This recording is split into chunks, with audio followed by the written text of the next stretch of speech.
खूपच सुंदर विचार. एकदा नक्की ऐका. एका चिमणीने मधमाशीला विचारलं की तुम्ही इतक्या मेहनतीने मध तयार करता आणि माणूस येऊन त्याला चोरून घेऊन जातो. तुम्हाला वाईट नाही वाटत का? त्यावर मधमाशीने खूपच सुंदर उत्तर दिलं.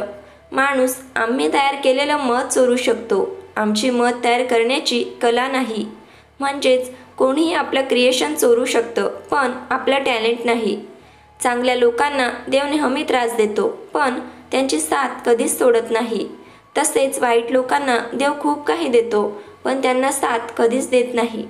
लक्षात ठेवा, निराशावादी विचार ठेवल्याने कधीच यश मिळत नाही. तसेच सकारात्मक विचारसरणी असल्यास यश मिळाल्याशिवाय राहत नाही. जर नशीब काही चांगले देणार असेल तर सुरुवात कठीण गोष्टीने होते. तसेच नशीब जर काही अप्रतिम देणार असेल तर त्याची सुरुवात अशक्य गोष्टीने होते. फक्त देवावर विश्वास ठेवा. न मागताही खूप काही मिळेल. संकट कधी व काय येते? एका चिमणीने देवाकडे तक्रार केली की हे देवा, खूप मेहनतीने मी घरटं बनवलं होतं, पण तुम्ही वादळ पाठवले आणि माझं घर उद्ध्वस्त झालं. देव म्हणाला, तू घरट्यामध्ये होती आणि तुझ्या घरट्यामध्ये साप येत होता.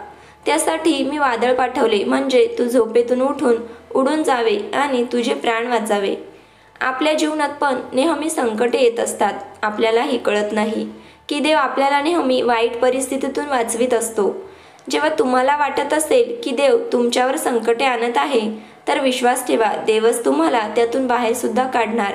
Thanks for watching.